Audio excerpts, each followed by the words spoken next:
This meeting is being recorded. Are they all in? Can you hear me? Yes. Thank you. Yes. Okay, I'm going to go ahead and get started while people are still joining the meeting. Before I get started, I have to let you know that this information session is being recorded for future viewing purposes. Good evening and welcome to the Physician Assistant Program here at the University of Maryland, Eastern Shore, one of the most beautiful campuses in the nation. Thank you for joining us tonight. My name is Ms. Charlotte Handy, and I am the admissions coordinator for the program.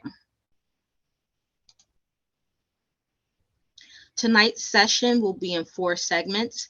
We will provide general information about the program requirements, how to apply, and we will have a question and answer session at the end. Before we get started, I would like to recognize our senior leadership, Dr. Heidi Anderson. She is the 16th president of the University of Maryland Eastern Shore. Dr.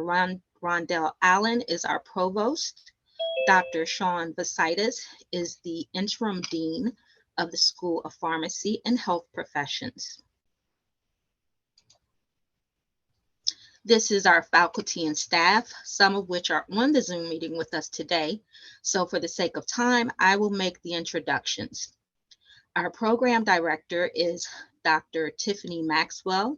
She has been a PAC for 15 years. She specializes in internal medicine and military medicine.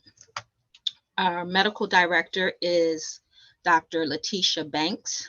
The assistant medical director is Dr. Christian Huddleston.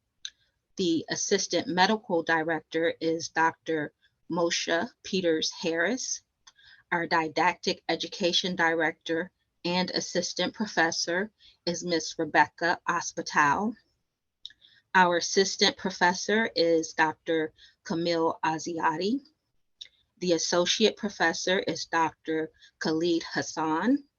And our instructional faculty, Dr. Jeffrey Blair, Ms. Cynthia Holder Gill, and Mr. Ishtiaq Qadri. And last but not least, this is our administrative staff. Our program management specialist is Ms. Tracy Guthrie. The program administrative specialist is Ms. Candace Logan. The clinical education director is Ms. Jonda White. And the admissions coordinator is moi, Ms. Charlotte Handy.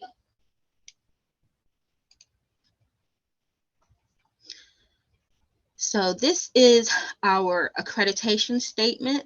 I'm not going to read it to you because it's posted on our website, all of our correspondence, and on the CASPA website. So I'm sure you've seen it many times, but I will tell you what it means. To be clear, this is an entirely new program. It has no affiliation with the old program. Therefore, our accreditation body views the program provisional developing program. To date, we have demonstrated the ability to meet the ARC-PA standards, and the final decision will be made next year after we have graduated our first cohort, and that will be in December of this year.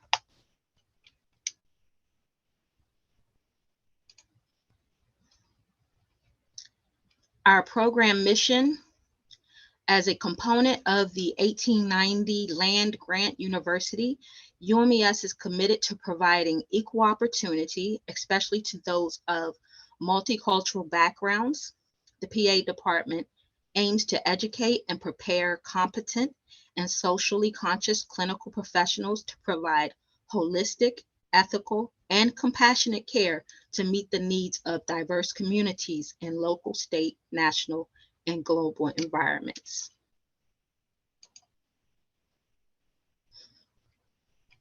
Our program goals: to cultivate a holistic admissions process, to facilitate a learning environment that promotes interprofessional collaboration, to foster an environment that ensures our initiatives will address the primary healthcare needs of the underserved communities across Maryland and the nation, to instill a commitment to continuous personal growth and professional development, to empower learners to remain socially aware of regional and global healthcare concerns.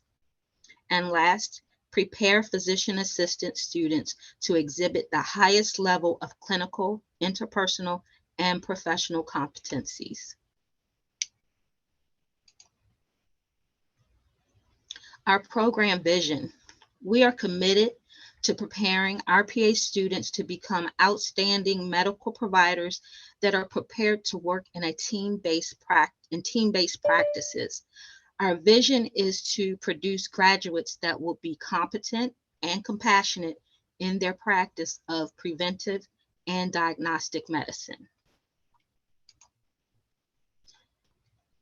So, why should you choose to receive your PA education and training here at UMES? I will tell you why. For one, we have small cohorts.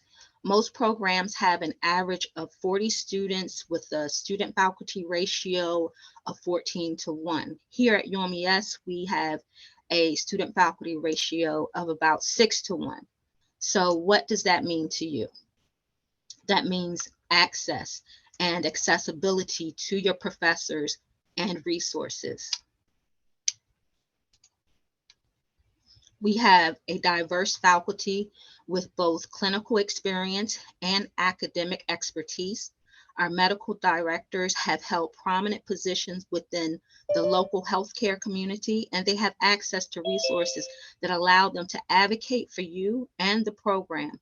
Also, our faculty and staff have a variety of educational and clinical experience. We have highly qualified and experienced leadership.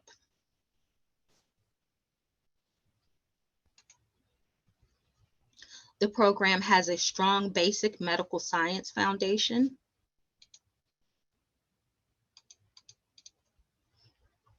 And the university is extremely excited about the new health professions building that is currently finishing up its construction. So the building is slated to be moved in by the summer of this year. So we are very excited about that. In this building, the building will ensure that our students have access to the latest skills and simulation labs. Our very own PA director, Dr. Maxwell, had the opportunity to serve as the subject matter expert to ensure that PA students have access to the latest equipment and simulation resources.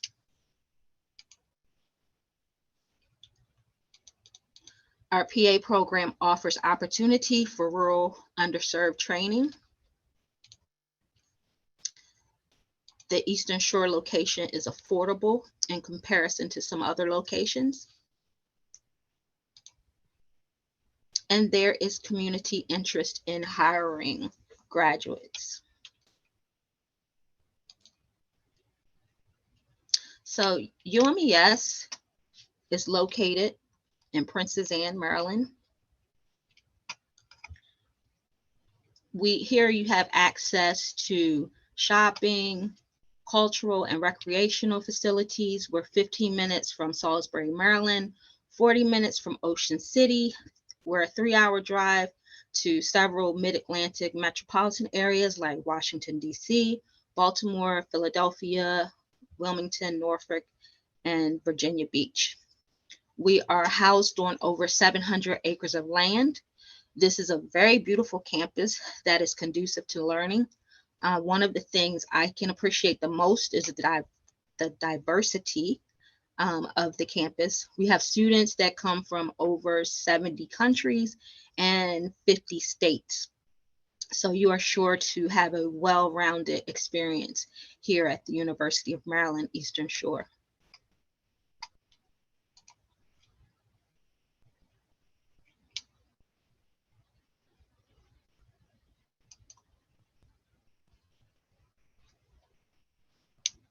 So this is the School of Pharmacy and Health Professions new building that I mentioned earlier.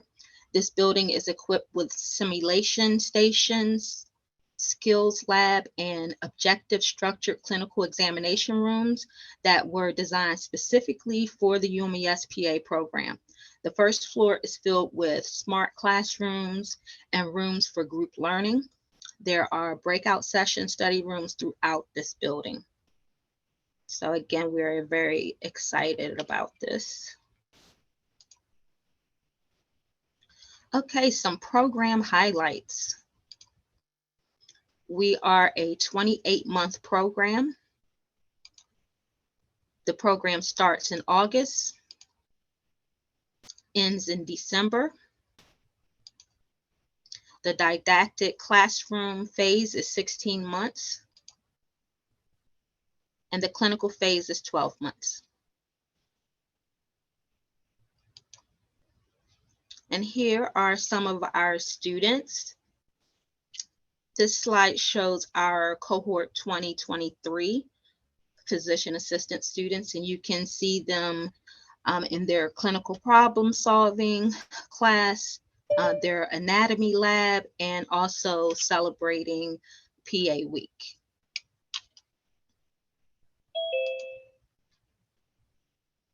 And the next photos are of our cohort 2022 physician assistant students in their anatomy lab and at a Relay for Life American Cancer Society event. And our cohort class of 2022 is currently in their clinical rotations, and they are slated to graduate this December. We're very excited for them and excited for the program as well.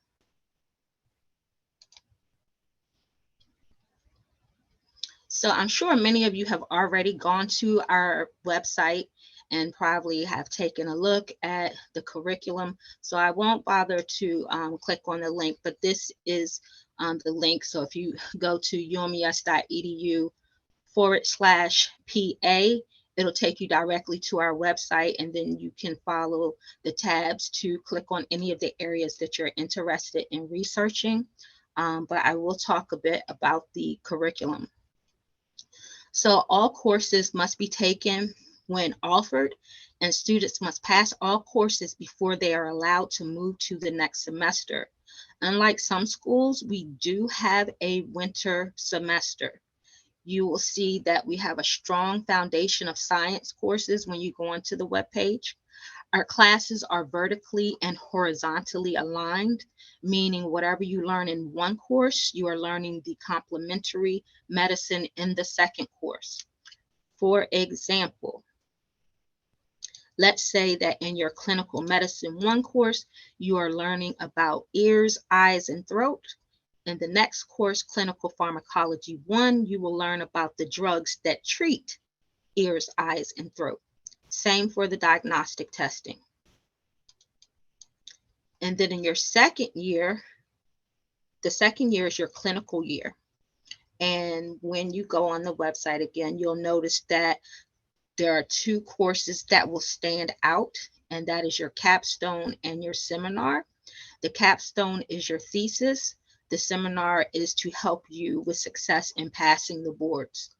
And then you'll see your clinical 1, 2, and 3 is your rotation. So if you haven't already, please visit the website. There's a wealth of information there. And here is our grading policy. This applies to the didactic and the clinical phase of the program. So I'm not going to read through the whole thing, but as you can see, an A is a 90% to 100%, B 80% to 89%, a C 75% to 79%, an F is 74.99% and below. So you're not seeing things here. This is not a C, not even a D. It is an F. So you want to make sure that you never find yourself in a situation where you're at a 74.99 and below. You want to make sure that you are reaching for the stars so that you can get the highest grade that you would like to achieve. So definitely you want to be in this area, and please excuse my mouse, it's all over the place, but you want to be in this area. So if you're always working to achieve an A, then hopefully you'll never fall in this area right here, because that would hurt.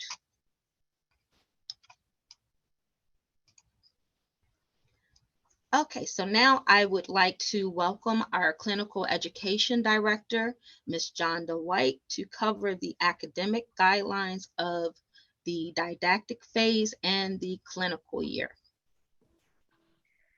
Good evening, everyone. Again, I am Jonda White, the clinical education director, as Ms. Handy just stated.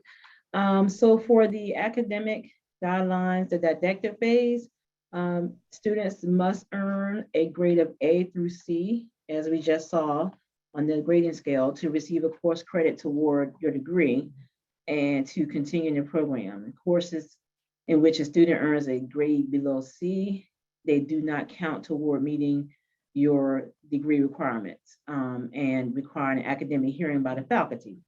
So earning below a C in a course under, which is 74.99% or under, may prevent a student from being permitted to continue in the program. And so for the clinical year, you'll see the core clinical, we call them SCIPPs, which is your supervised clinical practice experience. You have 8 rotations. You see here, family medicine, pediatrics, women's health, mental behavioral health, internal medicine, emergency medicine, general surgery, and then you have an elective. So whatever you find that you're interested in, whether it's pulmonology, cardiology, anything that you find as a specialty that you would like to have your elective, and you're able to let us know in the beginning of your clinical year what you would like to do. And so the clinical calendar year for 2023, as you see, there are 3 rotations in the spring, 2 in the summer, 3 in the fall, and your rotation consists of 5 weeks. And then we have what we call callback days. So the last 2 days of your rotation, you come back to campus those 2 days and you prepare for your next rotation. So you take your end of rotation exam, and then you have other things that we help you to prepare for your next rotation. So as you can see here, it's 3, 2, 3 for the clinical year. Thank you, Ms. White. You're welcome. So now I would like to welcome Dr. Aziati to discuss summer preparation. Hi, good afternoon. I'm Dr. Camille Al-Zayadi. I teach physiology, anatomy, and pathology. So I'm going to say a few things about this workshop. It's called Gross Anatomy Pre-Matriculation Program. It's a workshop. It's a gross anatomy workshop. Basically, it's about 3 weeks. It's usually done in June. It's meant for students who are accepted in the program, in the PAU program or the PTU program at our school, or people who are interested in studying anatomy and who are accepted elsewhere, but they want to do some,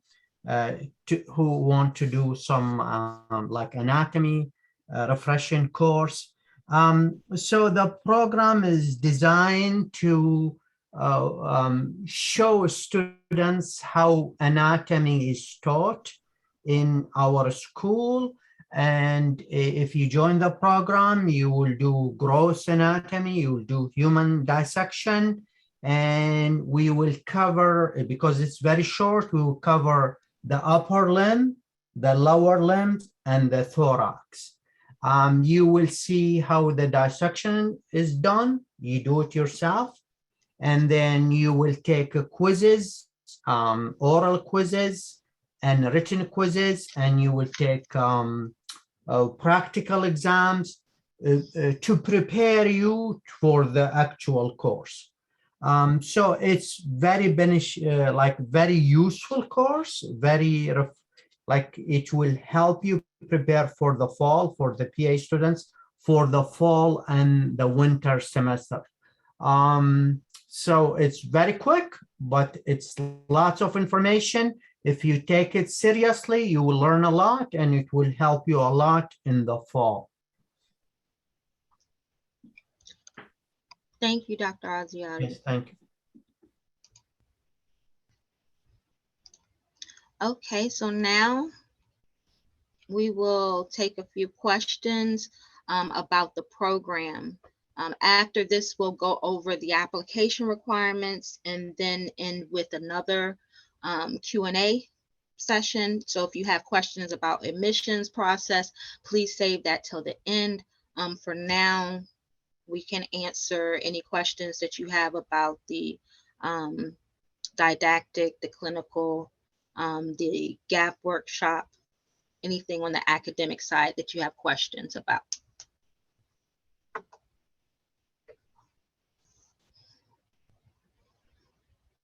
And if you have a question, you can just raise your hand or just type it in the chat.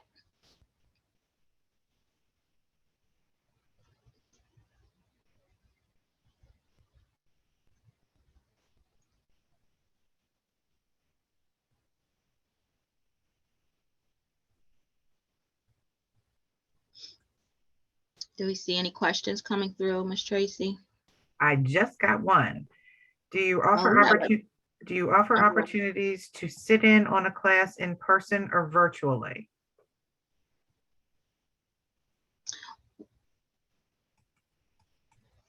I'm going to say that, well, this is a new program, so I have not seen that. Dr. Aziati, is that something that has been done? No. Most our classes are in class, in person. Is that what is it? It sounds like, is the person asking, can they observe? Do we allow students to observe? Or observe without being enrolled? Yes. No. Okay. Okay, I have another question. Is there a student-run clinic? Are there volunteer opportunities for students during the school year? Dr. Hassan, would you like to answer that? So they have the opportunity to participate in community service. And the student, the first year, they don't maybe have the opportunity to be in the clinic because they have a heavy program, and the student maybe should dedicate most of their time to prepare for the exam, the information, and all the information in the exams, like heavy condensed program. And we don't expect students to work during the first year or 16 months of didactic program. I'm not sure if the student have enough time, but maybe the student, if the student involved in any clinical activity in the first year, we have that feeling the student may suffer from academic difficulty because they don't have enough time to prepare for to study and prepare for the exam. Mhm. They do, however, the students do participate in some interprofessional activities with some of the other students within the School of Pharmacy and Health Professions. Yeah. With the pharmacy students, with the kinesiology students, with the physical therapy students. So if away from the clinical section, we talk about interprofessional education or interprofessional skills. Yes, we have the community service, allows students to communicate with the pharmacy student, with the with the physician, maybe physical therapist, as of communication, interprofessional education. And maybe maybe 2 months ago, the student participate in the Health and Wellness Festival, and they were able to present posters and communicate with the pharmacist and the physical therapist there.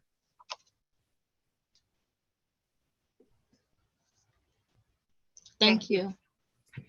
I have another question. Does UMES have mental health clinics and/or student wellness department on campus? I know some programs offer this due to the rigor of PA school.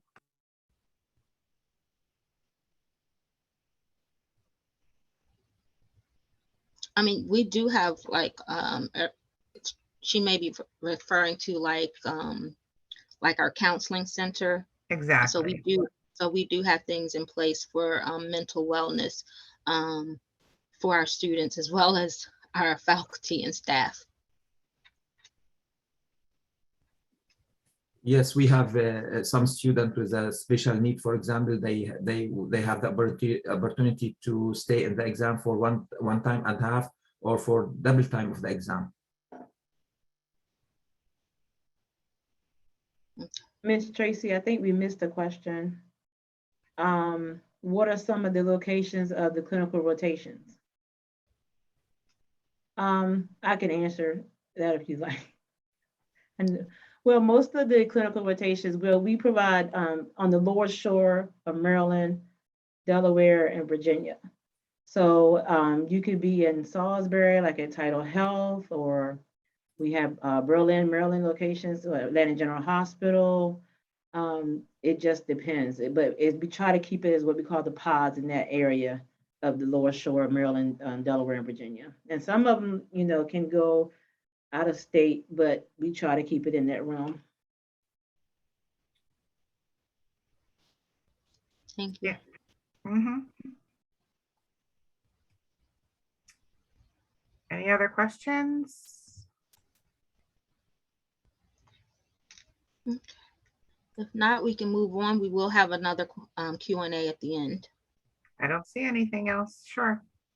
Okay, moving along. Okay, money, money, money. Everyone likes to talk about money unless they have to spend it.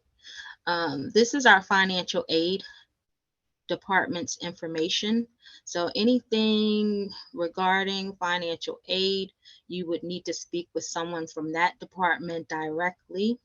And the contact person is Dana Livingston. She is the interim director. Her email is drlivingston@umes.edu.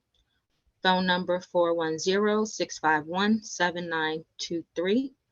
And her office is in the Student Development Center, room 1. So if you want to take a second and capture that information real quick.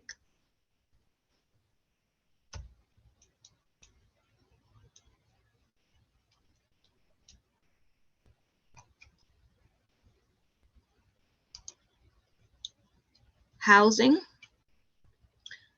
And this is a question that we get quite often. Yes, there is housing available to graduate students. However, it is on a first come, first served basis. As far as housing in the area, it's very affordable, close proximity to your clinical rotations.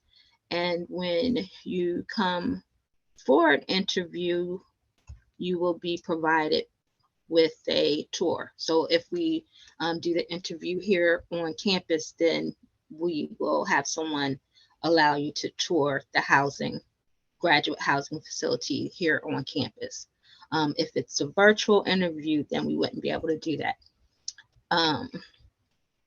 But upon any visit here, when you come on the campus, if you are selected for the program, they would not have a problem showing you the housing or providing you with information about housing off campus. The contact person is Larita Hughey, and she's in the Office of Residence Life. Her email is llhughey1@umes.edu, or you can call her at 410-651-6144. Again, take a few seconds to capture this information.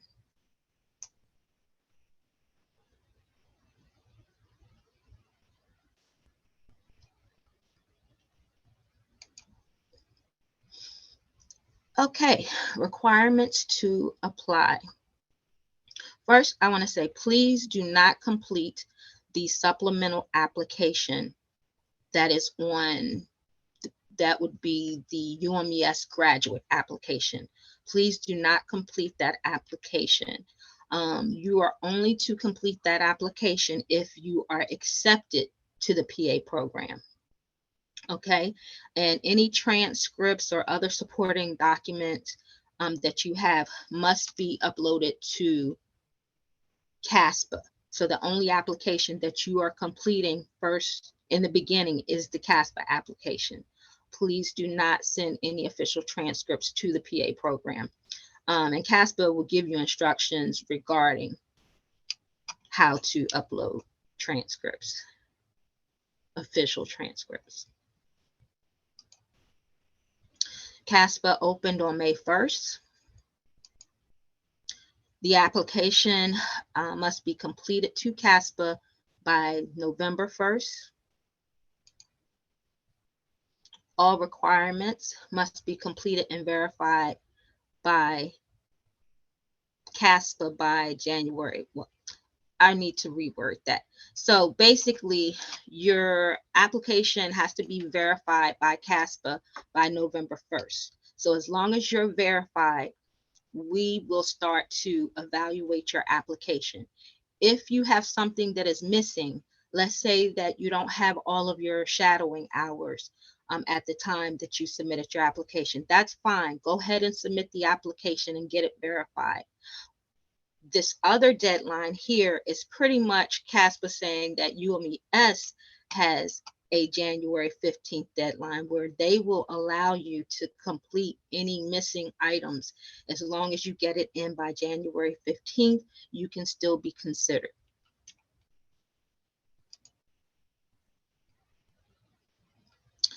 The supplemental UMES graduate school application and supporting documents are to be completed upon acceptance to the program.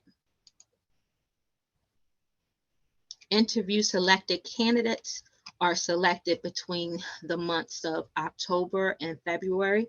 So we will have our first interview starting in October and try to have them completed by February. Our admissions decision will be made no later than March 15th. So by March 15th, you will hear yay or nay or maybe. So that deadline is March 15th.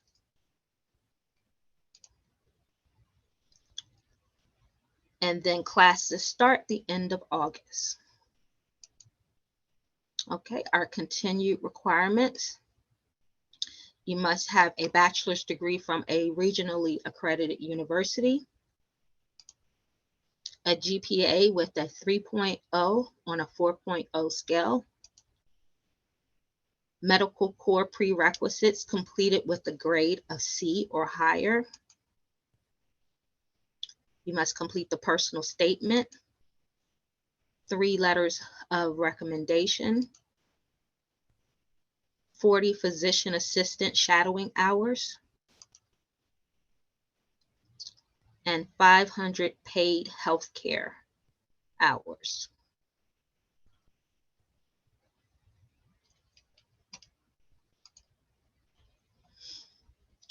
Okay, so how to apply?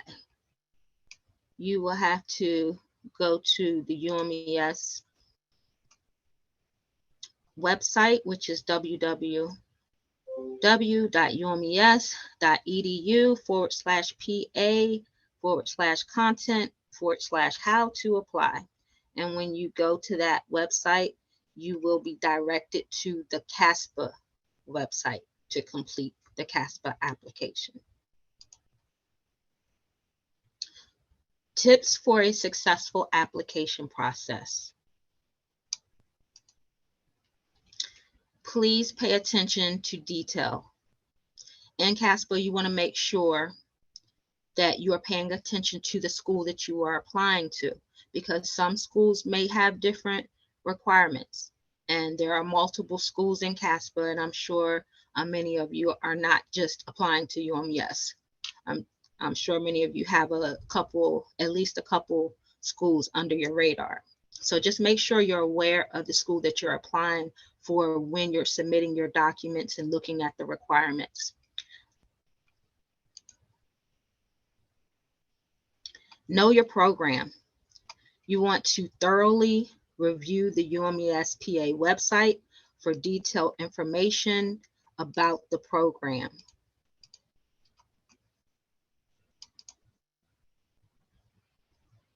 And you want to try to make a perfect application submission. We have well over 800 applications each admission cycle. So you want to make sure all of your documents are submitted correctly and you're paying attention to detail, because what normally happens is if you don't have everything submitted, or there's some things that just wasn't, I don't know, accurate.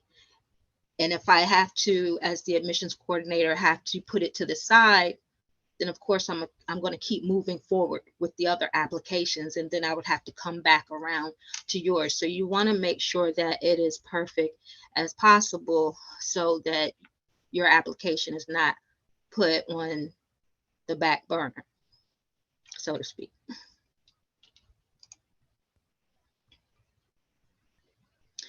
Study your profession. Make sure you have a good understanding of the profession and how you would like to serve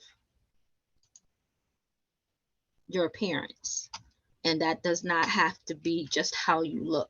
Always maintain professionalism. This includes your appearance for the interview, the submission of your application and documents, how you carry yourself in person, and other communications.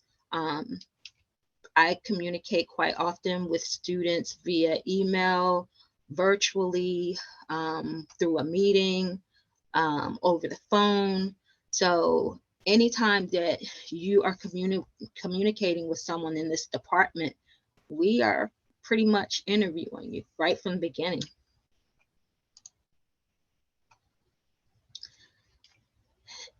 Interpersonal skills.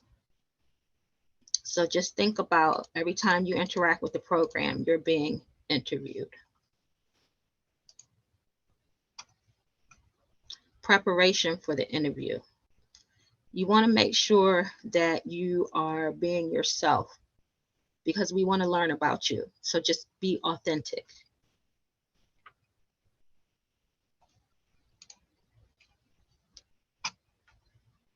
And self-reflect. How do you want to be seen? How do you want to be perceived during this process? Know your strengths and your weaknesses. And again, authenticity. You want to make sure that you're being your true self, because we want to learn. We truly want to learn about you and your passion for this program and the career.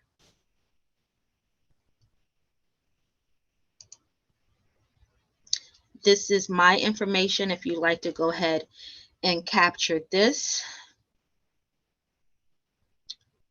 So you can feel free to reach out to me at any time.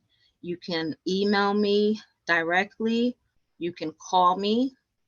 I have set up Zoom meetings with prospective students individually. So if if there's questions that you don't feel comfortable asking, or you're not getting answered here in this meeting tonight, then feel free to reach out to me.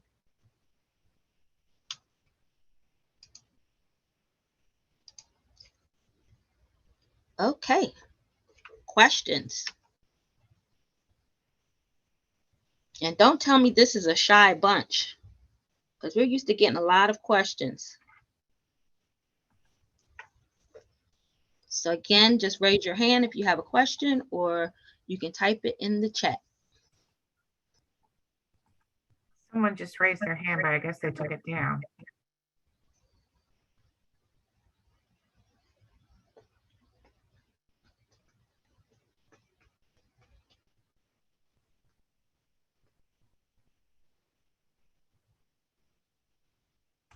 There it is. Janika, you had a question? Please go ahead.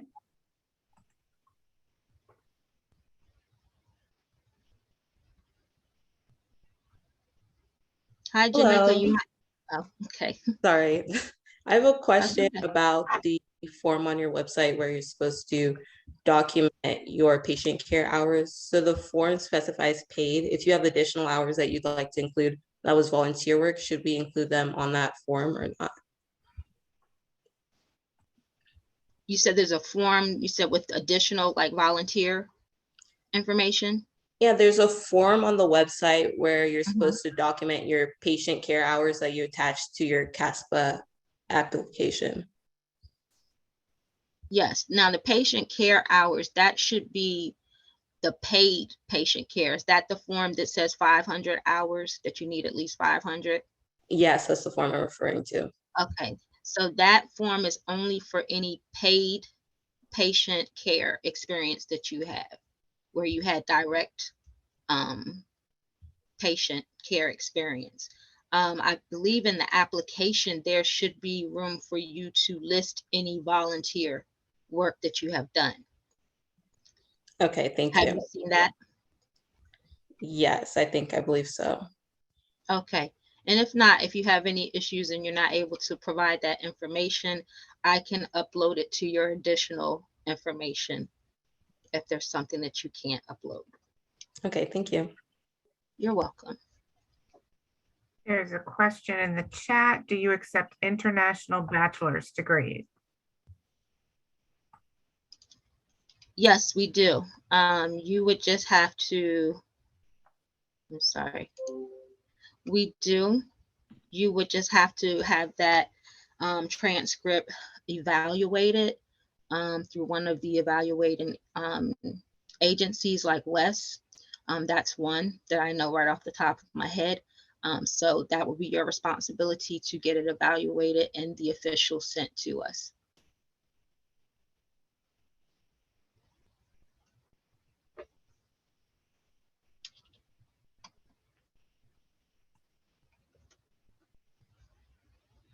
I don't see any other questions. How are retakes viewed by admissions? Retakes? Are you meaning someone that's reapplying? Oh, I'm talking about classes, retaking courses. I guess classes, it doesn't really specify. Yes, classes. Okay. Well, we look at everything when we're reviewing the applications. So if CASPA has already calculated your GPA, we will still take a look at your transcript to see what your transcript GPA says, because sometimes it's a little off on CASPA how they calculate. But we take a holistic approach in the admissions process. So especially when you look like a student that meets the requirements and you're passed on to the committee for further review, then they will definitely take a full look at your entire application, and that includes the transcripts. So we take it in consideration if that's your question.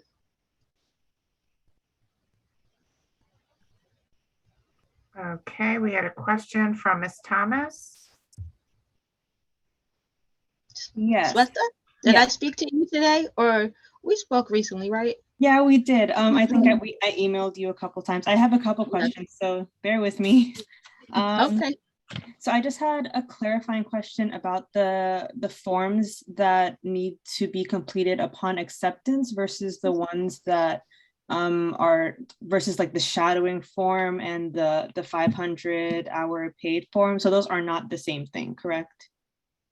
No, Okay. no, that's not the same. Okay, and going back off of that, I think I had a question about the 40 hours of direct shadowing come from a PA, and that PA also has to write you a letter of recommendation. So Yes. for my case personally, I do have 40 hours from a specific PA. However, that PA, I'm no longer like shadowing, so I felt like she couldn't really attest to like where I stand right now, but a PA that I've been working with for the past 2 years, I decided to use him as a letter of recommendation. Is that possible, or does that form have to come, the PA filling out that form has to be the one giving the recommendation? Does that question make sense? Yes, it makes sense. So you Okay. said you have a form already completed by someone that you shadowed?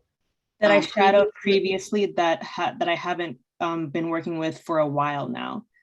Okay, and you want someone else. Now, if you're okay with submitting that as well, I would also have the other PA complete the form and write you the recommendation, if that's the one you would prefer to write you the recommendation. Okay, so the thing with that is that's not direct shadowing. It's like I'm a medical assistant and I work with him, but I have seen like firsthand observation of how he treats patients and stuff like that. So that's the only issue there. Yeah, it can't be paid. It has to be shadowed. Shadowing. Okay. Mhm. Okay. But he can still write you a recommendation. You have No, room yeah, for he is. 5. He is writing. He is one of my LORs. It's the other PA that I do have shadowing with is not one of my prospective writers of letter of recommendation. But I can ask her. I can try and make something work there. Yeah, it doesn't hurt to ask. Just Yeah. See if she will do that for you. Okay. But you will need the letter to come from the PA you shadowed. And Unless you're going to go and get more hours somewhere else with another PA, then you can get that PA right. to write you the letter of recommendation. Right. Okay. And a couple more questions. Your program is rolling admissions, correct? Pretty much, yes. Okay. And last question. Do you accept, if you're continuing shadowing hours, do you accept some of those to be virtual shadowing hours? We are still accepting virtual shadowing hours. The program has not been told that we are no longer, because we did start that with COVID. So Okay. we are accepting them. Okay. All right. That's all for me for now. Okay. Thank you. Anyone else? Hi, Kira. I see your face. You have any questions? Not right now. Not right now. Okay. right Was this informative? Did it give you, because I'm going to assume that, we did a great job. If you guys don't have any questions, or you're going to wait and ask questions later and call my phone tomorrow. You have one person with their hand up, Liza. Hi, Hello. Liza. Hi, I met how with are you this you? night. Can Did you we see meet? me? Sorry, I feel like I can't. Yes, I can see you. Yes, we did meet. We did meet. Yes. Yes, how are you? Great. How are you? Good. I'm well, thank you. I just have one quick question. I just want to confirm for applicants, if we submitted a course waiver form, when will that be approved? Will that be notified to applicants once their application is officially being reviewed, or will we find that out prior to review of the application? So, and is this for an outdated course? This is, yes, exactly, for an outdated psychology course that I took. Okay. Yes. More than likely, in most cases, if it's an outdated course, and you took it and you earned a B or better, Yes. then in most cases, don't quote me on this because it's not in stone, but in most cases, it has been approved, and you pretty much just have to write, any work experience that you've had in that time that could be relatable. And again, as long as you have a B or better in the course. No, I'm sorry, it's actually a C or better in the course. If it's a more advanced course that you may take in psychology, you could potentially use that. And if that's the case, then that would have to be a B or better. But when you submit the waiver, I'm going to let you know. Usually the director does not look at the waivers until she's reviewing to see if she's going to invite the candidate for an interview. I see. Okay. Awesome. So we'll just wait to hear. Okay, that makes sense. Mm-hmm. Thank you. You're welcome. Okay, I've got another question in the chat. Is there any benefit to applicants applying early? Yes, definitely. the sooner you can get your application verified, because once your application is verified, then I can start reviewing them and then determining whether or not that you meet the qualifications for me to pass you on to the committee, faculty, which consists of faculty and directors, to do a further evaluation to determine if you should be selected for an interview. And I say earlier the better, because we do rounds of interviews. So there will be a first round in October, and then we'll have another round, and then we'll have a third round. And it's possible, depending on the way things look, we could potentially have a fourth round. So the sooner you get it in, even if you don't have all of your shadowing hours, or let's say that you have a course that you have to take, as long as you're going to have it complete by January 15th, you can still be selected for an interview, as long as you communicate with me and let me know and show proof. Yes, I'm registered for that course, or yes, I am currently shadowing a PA at this time. So the sooner the better. But if you don't have everything together and you're missing official transcripts and things like that, CASPA's not going to verify your application anyway. Does that answer your question? Okay. And another question, does international medical experience count for the application? International medical experience? I don't. For Angela, paid, I would you don't. like to expand upon that some? So maybe she could help answer your question a little bit better.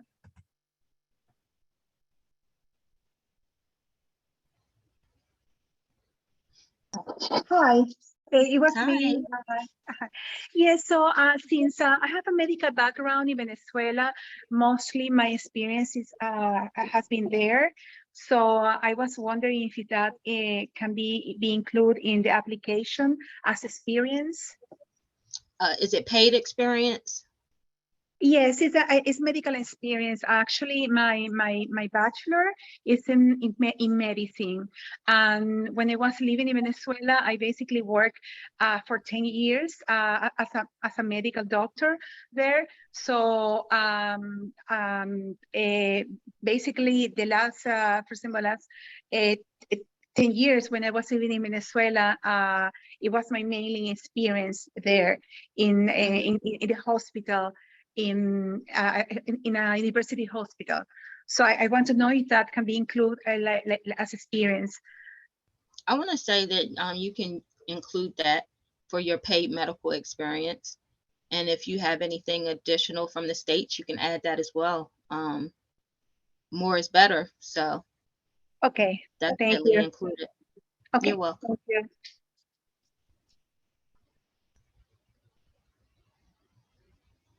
Okay, here's a question. One of the requirements was having a 3.0 GPA. It is a deal breaker if you do not. Not necessarily a deal breaker, but you would have to complete a GPA waiver form, which is on our website. And again, that has to be approved by the director of the program. Basically what that says is, okay, if it's approved, we will go ahead and look at the last 2 years of your program in undergrad and do a recalculation of your GPA. We do understand some students don't do well in their first year of college as they're getting acclimated to college life. So they make mistakes, or they change their major, or, whatever the case may be. So we do take it in consideration, but remember that this is a very competitive program.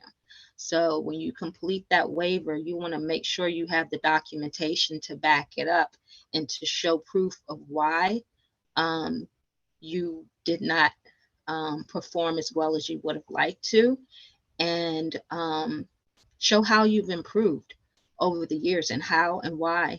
And pretty much sell yourself, because this has to be approved by the director. Okay, and another question, is there any general advice and or focus points for reapplicants?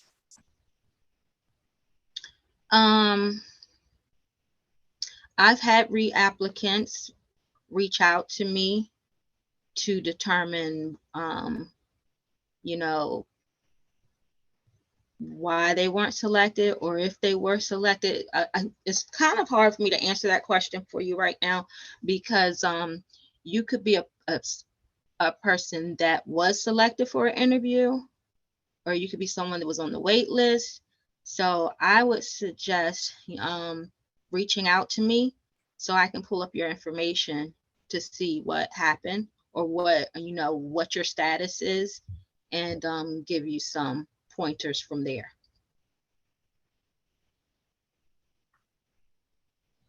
Okay, I don't see any other questions.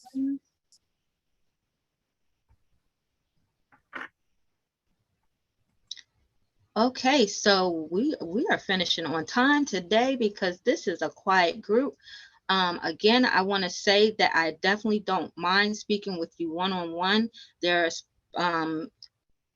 prospective students here on the video that can attest to that. So if you want to reach out to me and you have questions, want to set up an individual Zoom meeting, we can do that. I'll be more than happy to assist you with this process.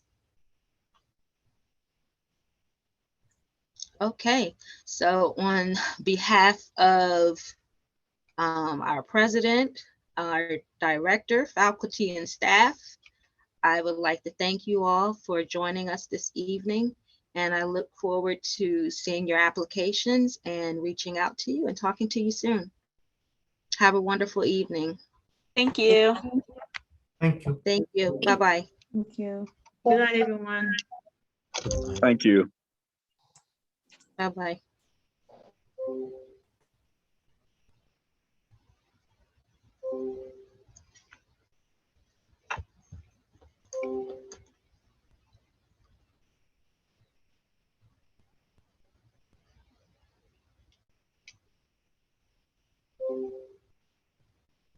Okay. Everybody's gone? Yeah, I just booted the last one. It looks like I did, Good I job. removed her. She was hanging on and I'm like, get out of here. Oh, Devin, you're a little late. Sorry. oh my goodness. Okay, we're done on time. No, we finished before 6 o'clock. Yep. I We know. finished at 5:58. Indeed, They didn't have many indeed. questions. Good job, Miss Handy. Yep. Good job. Thank you. Good job, everyone. Thank you. Thank you. Thank you. Have a good night.